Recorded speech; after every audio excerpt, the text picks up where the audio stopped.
வணக்கம், welcome to the channel recipes desk. இன்றைக்கி நம்ம சுவையான பீட்ரூட் வடை எப்படி செய்கிறது அப்படின்றத பார்க்கலாம். இந்த வடை குயிக்காக செய்யக்கூடிய ஒரு ஈவினிங் ஸ்நாக் ரெசிபி. சாதத்தோடு வச்சு சாப்பிட்றது கூட ரொம்பவே நல்லாயிருக்கும். ஃபர்ஸ்ட் நம்ம இந்த டிஷ்ஷுக்கு என்னென்ன பொருட்கள் தேவை அப்படின்றத பார்த்துடலாம். அதுக்கப்புறம் எப்படி செய்கிறது அப்படின்றத இந்த வீடியோவில் பார்க்கலாம். அதுக்கு முன்னால் இந்த ரெசிபீஸ் டெஸ்க் சேனலை நீங்கள் இன்னும் சப்ஸ்கிரைப் பண்ணல அப்படின்னா ரெட் கலர் சப்ஸ்கிரைப் பட்டனை கிளிக் பண்ணிவிட்டு பக்கத்தில் இருக்கிற அந்த பெல் ஐக்கானை கிளிக் பண்ணிக்கோங்க. அப்போ தான் நான் இனிமேல் போடுற வீடியோஸ் எல்லாமே உங்களுக்கு உடனுக்குடன் கிடைக்கும். எதையுமே மிஸ் பண்ணாமல் பார்க்க முடியும். இப்போ நம்ம டிஷ்ஷுக்கு என்னென்ன பொருட்கள் தேவை அப்படின்றத பார்த்துடலாம்.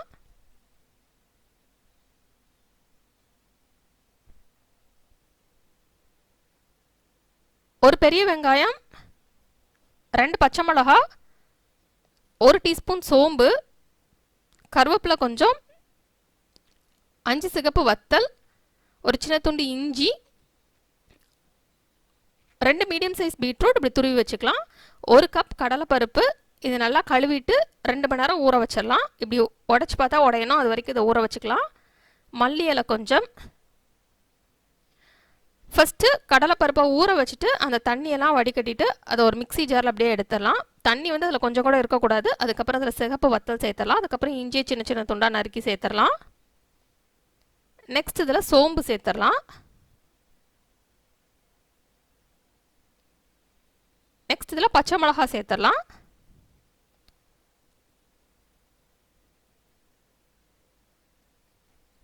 இதெல்லாமே சேர்த்துட்டு தேவையான அளவு உப்பு சேர்த்துடலாம். உப்பு சேர்த்துட்டு இப்போ இதை அரைச்சிடலாம். குறப்பாக அரைச்சாலே போதும்.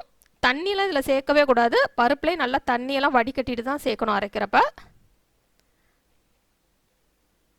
நெக்ஸ்ட் இது அப்படியே நம்ம ஒரு மிக்சிங் பவுலில் எடுத்துக்கிடலாம். எடுத்துகிட்டு இப்போ துருவி வச்சுருக்கிற அந்த பீட்ரூட் சேர்த்துக்கிடலாம்.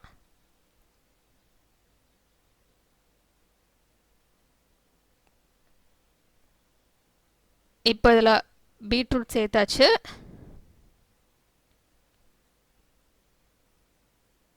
நெக்ஸ்ட் இதில் சின்ன சின்ன துண்டாக நறுக்கி வச்சுருக்கிற வெங்காயம் சேர்த்துடலாம்.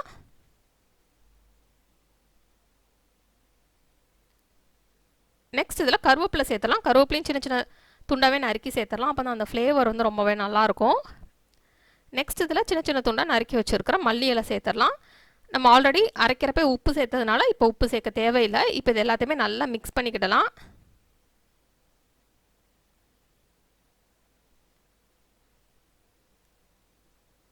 இப்போ இதை நல்லா மிக்ஸ் பண்ணியாச்சு. இப்போ இதில் ஒரு சின்ன உருண்டையை எடுத்து இப்படி உருட்டிட்டு கையில் வச்சு லேசாக தட்டிட்டு நம்ம போட்டலாம்.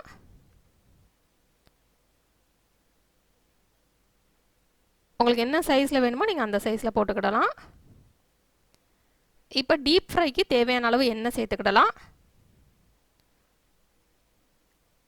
எண்ணெய் சேர்த்துட்டு எண்ணெய் நல்லா சூடானதுக்கப்புறம் நம்ம வடையை ஃப்ரை பண்ணி எடுத்துடலாம். நல்லா 2 சைடுமே ஃப்ரை ஆகணும். இதில் வந்து நம்ம பீட்ரூட்லாம் சேர்த்துருக்கறனால இது ரொம்பவே ஹெல்த்தியான ஒரு வடை. பீட்ரூட் சாப்பிடாத குழந்தைகளுக்குலாம் இந்த மாதிரி நம்ம கொடுத்தோம் அப்படின்னா கண்டிப்பாக விரும்பி சாப்பிடுவாங்க. இப்போ என்ன நல்லா சூடாயிடுச்சு. இப்போ இதை நல்லா ஃப்ரை பண்ணிடலாம். ஒரு சைடு வந்ததுக்கப்புறம் நெக்ஸ்ட் சைடும் ஃப்ரை பண்ணிடலாம். 2 சைடுமே ஃப்ரை ஆனதுக்கப்புறம்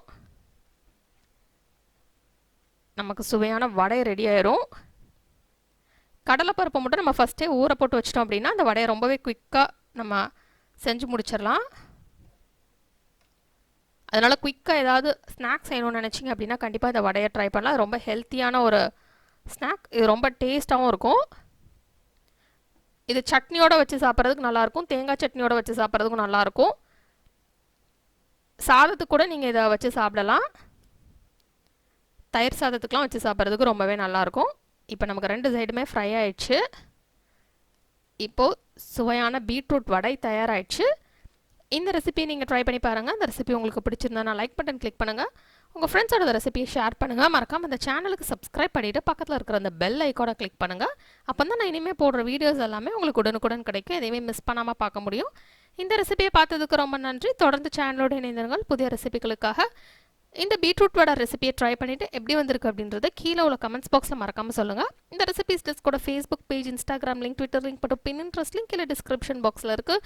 தேவைப்படுறவங்க அதை ஃபாலோ பண்ணிக்கலாம்.